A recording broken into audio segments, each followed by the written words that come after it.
রাজধানীর খিলগাঁওয়ে ছাত্রদল নেতা জনি হত্যা মামলায় ডিএমপির সাবেক কমিশনার আসাদুজ্জামান মিয়াকে ৭ দিনের রিমান্ডে নিয়েছে পুলিশ। এছাড়া সাবেক আইজিপি চৌধুরী আব্দুল আল মামুন, জাসদ সভাপতি হাসানুল হক ইনু, ওয়ার্কার্স পার্টির সভাপতি রাশেদ খান মেনন এবং সাবেক আইসিটি প্রতিমন্ত্রী পলককে কারাগারে পাঠিয়েছে আদালত। এদিকে বরখাস্ত হওয়া ঢাকা জেলার অতিরিক্ত সুপার আবদুল্লাহিল কাফিকে আবারও ৪ দিনের রিমান্ডে নেওয়া হয়েছে। আসামি পক্ষের আইনজীবীরা বলছেন, রাজনৈতিক উদ্দেশ্যে হচ্ছে এসব মামলা। রিপোর্ট করছেন আদ্দিন সজীব। বৈষম্যবিরোধী ছাত্র আন্দোলনে নিহতদের পুড়িয়ে ফেলার এই মর্মান্তিক দৃশ্যে স্তব্ধ বাংলাদেশ।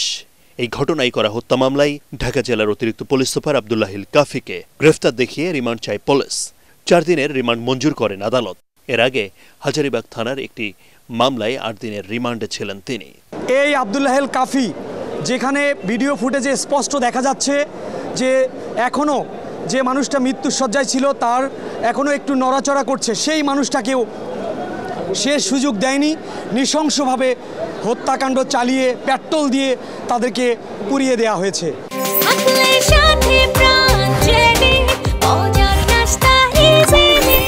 খিলগাঁও থানা ছাত্রদলের সাধারণ সম্পাদক নুরুজ্জামান জনি হত্যা মামলায় ডিএমপির সাবেক কমিশনার আসাদুজ্জামান মিয়ার ৭ দিনের রিমান্ড মঞ্জুর করেছেন আদালত। তদন্তকারী কর্মকর্তা এই মামলায় আসাদুজ্জামান মিয়ার সংশ্লিষ্টতা পায় এবং এই মামলার সঙ্গে তার ঘটনার সঙ্গে এই এনকাউন্টারের সঙ্গে এবং এই ক্রস ফায়ারের সঙ্গে তার জড়িত থাকার বিষয়টা নিশ্চিত হওয়ার কারণে আরও জিজ্ঞাসাবাদ করার জন্য এটার সঙ্গে কারা কারা জড়িত তা উদ্ঘাটন করার জন্য ১০ দিনের রিমান্ড প্রার্থনা করে।